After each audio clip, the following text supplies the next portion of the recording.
효과작으로 창작 레퍼토리 춘향을 선보였습니다. 대극장용 작품이지만 발레축제 초청 공연을 올릴 때는 주 무대를 토요극장으로 삼고 있어 올해도 6월 13일부터 15일까지 4회차의 공연을 토요극장에서 올렸습니다. 강미선, 이현준, 홍영기, 이고르 쿤타레프, 한상희, 이동탁의 세 커플이 캐스팅되어 강미선, 이현준 커플이 공연을 열고 닫는 것처럼 첫 공연과 마지막 공연을 책임졌고 2022년 공연에서 이 작품의 데뷔 무대를 가졌던 한상희 씨는 이번 공연을 마지막으로 발레단을 떠났습니다.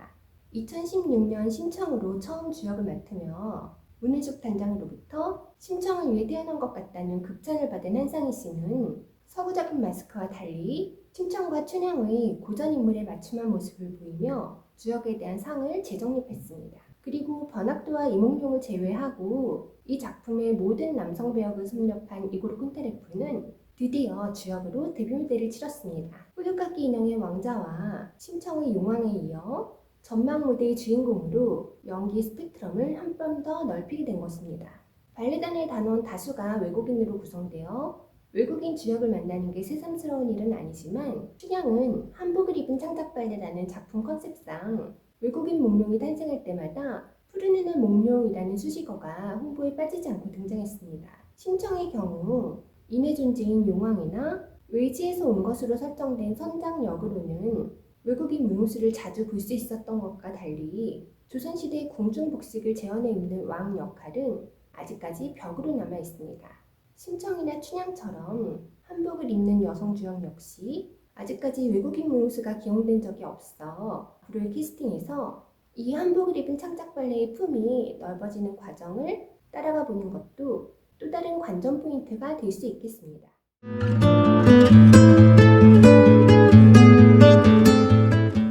한복을 입은 창작 발레에서 역시나 빠뜨릴 수 없는 것이 한복의 아름다움입니다. 춘향과 몽룡, 번학도, 월매 등 주요 인물들의 의상은 아름다움은 물론 인물의 성격까지 반영하며 그게 무리 없이 잘 녹아드는데요. 그 중에서도 특히 아름다운 것은 춘향의 의상입니다. 춘향은 처음 분홍저고리에 노랑 치마를 입은 소녀의 모습으로 등장했다가 이윽고 노랑은 사라지고 분홍은 점점 옅어지며 흰색과 회색, 보라색 등으로 주조가 변화하며 춘향의 심리와 이야기의 전개를 이 색채감의 변화를 통해 함께 읽을 수 있도록 합니다. 작품은 2014년 창단 30주년을 맞이해 전면 개정한 버전을 올린 뒤 이후에도 공연을 올릴 때마다 조금씩 수정을 가하며 만듦새를 가다듬고 있는데요. 이번 공연에서도 영상 전반이 새롭게 다듬어지고 춘향과 몽룡이 처음 만나는 단오날 장면의 안무가 달라지는 등 작품 곳곳에서 세밀한 변화를 느낄 수 있습니다. 공연은 춘향의 집과 몽룡의 집을 번갈아 보여주는 것으로 시작되는데요. 양쪽 집안의 분위기를 대비시켜 보여주는 데서 그치지 않고 두 주인공이 각자의 집에서 외출 허락을 받는 데까지 나아가며 이후 단오날의 첫 만남으로 이어지는 연결고리를 만들고 있습니다.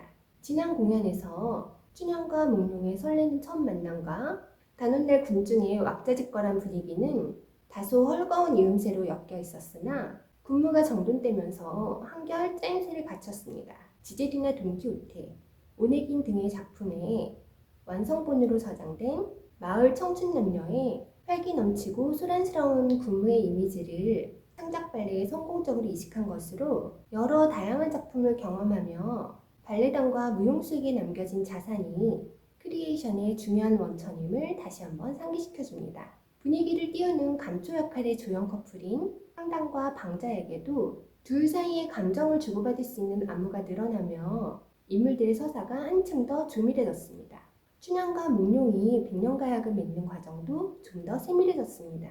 방자가 월매에게 몽룡의 혼인 의사를 구하며 묻지도 따지지도 않고 넋죽 딸을 내어주던 월매에게도 서사의 공간이 약간이나마 더 생겼습니다. 춘향과 몽룡이 첫 만남을 갖고 사랑에 빠져 백년가약을 맺고 이별을 맺는 일막의 전개는 사실 비약이 많습니다. 중에서 몽룡이 남원부사의 아들이라는 사실은 생략되어 있는데요. 그렇다 보니 둘의 이별은 몽룡의 아버지가 부사 임기를 마쳐서가 아니라 아들을 과거 시험에 응시시켜야 하는 아버지의 의지에 따른 것이 됩니다.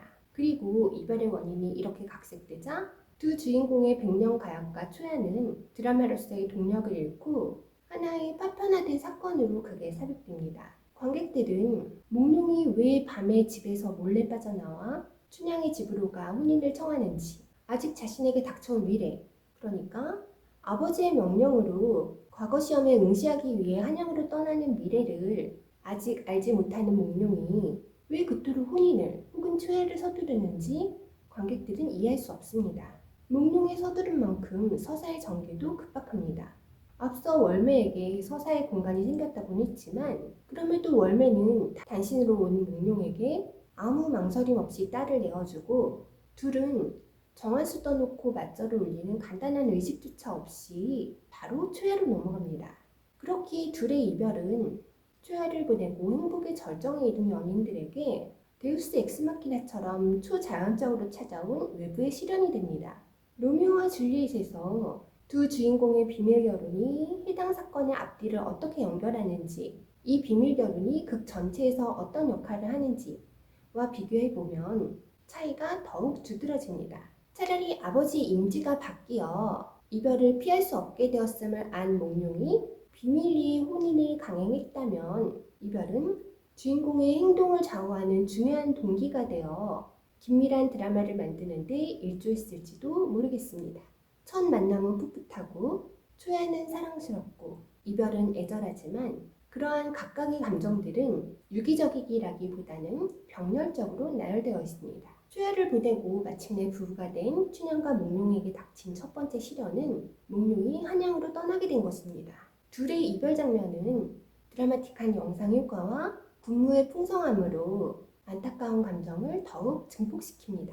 이별의 파대때를 뒷받침하는 군무는 매우 견고한 완성도를 자랑하지만 군무가 감정적으로 설득력을 갖는 것과 별개로 서사적으로는 여전히 풀리지 않는 의문을 남겨줍니다. 이 여성 군무신이 둘의 이별을 슬퍼하며 하늘에서 내려온 선녀들인지 아니면 영상에서 튀어나온 불길한 구름과 바람 같은 자연현상의 의인화인지 이 둘주적인 장면을 이해하려면 작품을 잘 따라가던 관객들에게는 상상력이 좀 더 필요합니다. 클래식 발레 문법에서는 일종의 디브레티스망으로 여기고 감상해도 될 장면이지만 드라마 발레를 표방하는 작품의 내적 질서와 충돌을 일으키는 장면이기에 작품을 다듬어가는 과정에서 좀 더 고민해 볼 필요가 있겠습니다. 이처럼 주인공들의 감정을 뒷받침하는 군무라 할지라도 지젤이나 백조요수라 바야데르 등과 같이 클래식 발레의 대표적인 군무들이 작품 내에서 서사적으로도 견고하게 자리 잡고 있는 것과 비교되는 지점입니다.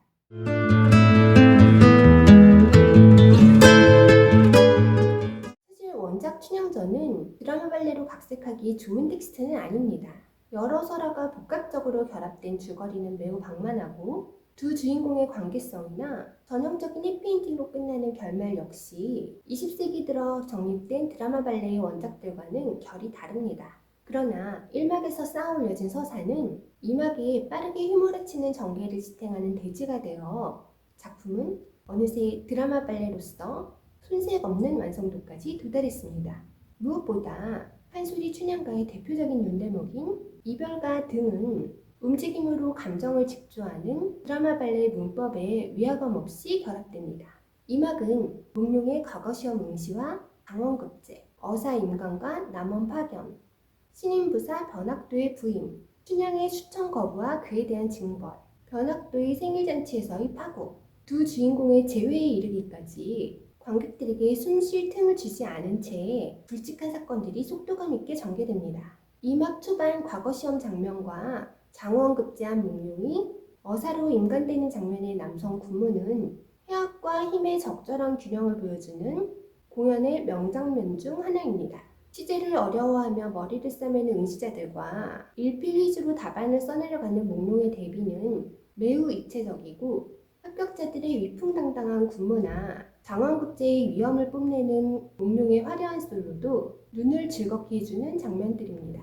이 막을 춘향과 몽룡이 아니라 몽룡과 변학도의 드라마로 봐도 무방할 정도로 몽룡과 대비되는 변학도의 존재감은 매우 중요합니다. 변학도는 백주의 호수의 로트바르트나 잠자는 숲속의 미녀의 카라보스 등과 같이 주인공과 대적하다 주인공에 의해 파국을 맞고 퇴장하며 권선징악을 완성하는 역할이지만 악역의 계보 안에서는 매우 시시하고 평면적인 악역입니다.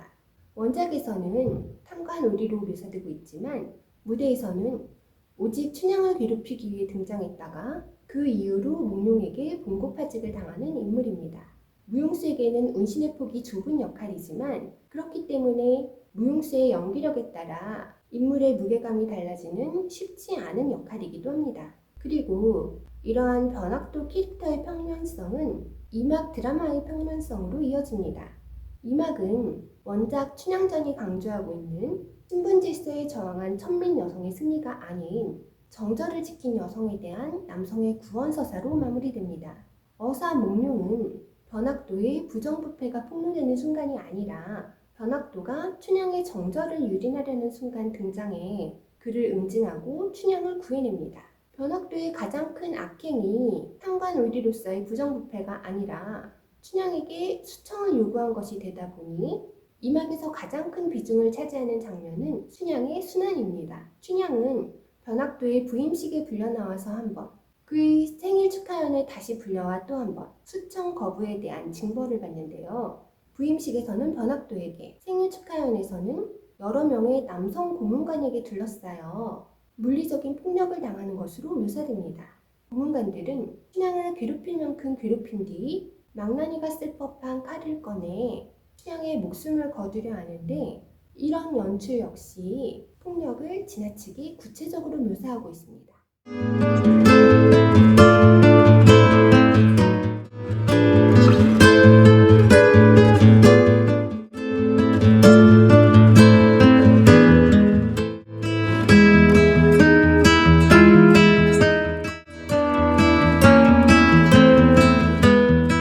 백조유수의 로트바르트는 안무가의 해석에 따라 오데테에게 구애했다 거절당하고 정복력을 표출하는 역할로도 그려집니다. 그러나 로트바르트가 어떤 버전에서도 오데테에게 직접적으로 폭력을 행사하지 않는다는 사실을 떠올려 본다면 춘향에서 변학도와 춘향 사이의 권력관계를 보여주는 방식이 얼마나 폭력적인지 쉽게 깨달을 수 있습니다. 프랑코나 맥밀런 같은 거장 안무가에 의해 드라마 발레의 문법이 생겨나고 정립된 지도 반세기가 지났습니다. 20세기의 드라마 발레는 클래식 발레의 엄격한 교조성을 벗어나 감정과 상황의 사실적이면서도 풍부한 표현을 위해 본능적이고 폭력과 닮은 형태의 안무를 작품에 삽입했습니다. 프랑코는 말갈량에 길들이기 위해서 여성에 대한 폭력과 장애인 혐오를 희극으로 포장했고 죽음을 깊이 탐구한 맥밀런은 마농이나 마이올링 등에서 여성을 성적으로 학대하고 유린하는 안무를 삽입하고 있으며 폭력과 관능을 움직임과 결합한 프렌조카주는 로미오와 줄리엣이나 백설공주, 백조의 후수 등에서 폭력의 희생자로서의 여성을 보여주며 여성의 죽은 육신을 안고 춤추는 네크로필리아적 안무로 여성의 무력함을 공고히 하고 있습니다. 20세기를 지나 21세기가 된 이 시점에 드라마 발레를 만드는 안무가들은 그와 같은 폭력의 재현에 대해 한 번 더 숙고해 봐야 할 것입니다. 관객들이 상상할 수 있는 것은 굳이 보여주지 않고 관객들의 상상에 맡겨도 될 것입니다. 그것이 폭력에 관한 것이라면 더욱 그러할 것입니다.